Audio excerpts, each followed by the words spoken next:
Chapter 6, Lecture 1, Administrative System and Architecture during the Medieval Age. Medieval means 7th century.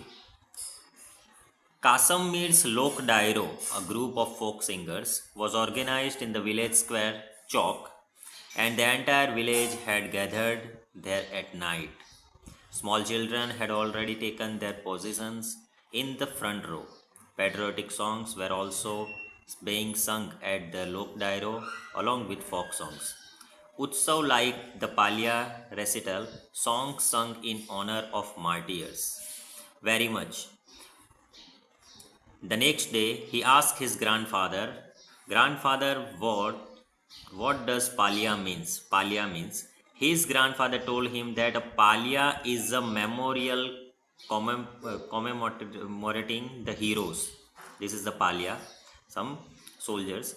It is a tribute to martyrs who have sacrificed their lives while protecting and ensuring the welfare of the people.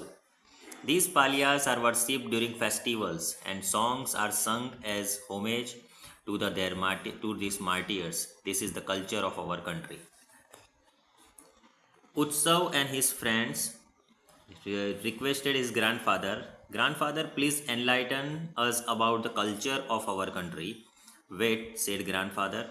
He went in and came back with some pictures. He then asked Utsav, Can you see temples in these pictures? It seems as if these stones have their own stories to narrate, isn't it? Today I shall tell you about the civilization and culture of the Rajput age. So this in this chapter during administrative system of the Rajput age. During the Rajput era, India was not ruled over by any one king. India was divided into big and small states, and the extent of each kingdom depended on the king's military prowess. You have been briefed about the Rajput kings and dynasties in the previous chapter. In this chapter, you will learn about their administrative system, literature, architecture, and external invention during that time. First, we discussed about administrative system of Rajput age. After the 7th century, various Rajput dynasties ruled in India. However, even though different dynasties came to power, there was little change in the administrative system.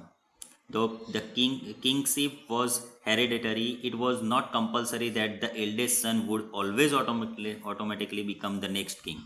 The heir apparent selected by the king was called the crown prince. In some cases, even people and ministers elected or selected their kings. For example, in Kashmir, King Yasaskara was selected and enthroned by the Brahmin group. In Gujarat, Kumarpal was selected as the successor by the Council of Ministers.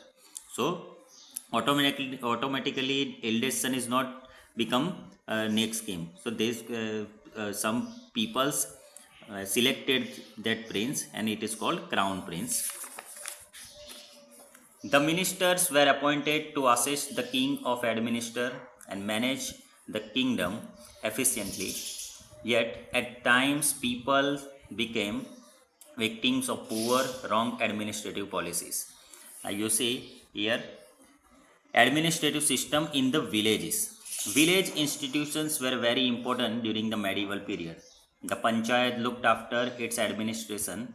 The head of the panchayat was called Mukhi or Sarpanch, and he was responsible for protecting and delivering justice to the villagers.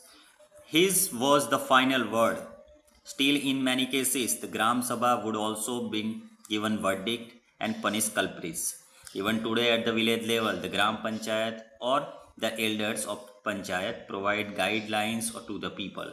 So, right now, we have courts, but on that time, Sarpanch, Gram Sabha decided, they give verdict to the people. At that time, land revenue was the main income of the kingdom. Each kingdom means tax.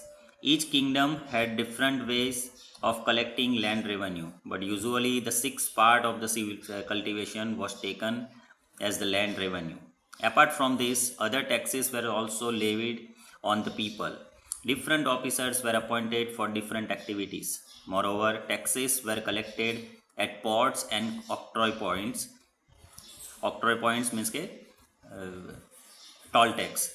Landlords collected the tax and paid tribute to the king. So this is the village level administration of that time. Now second, literature. Second point, literature we learn in lecture 2.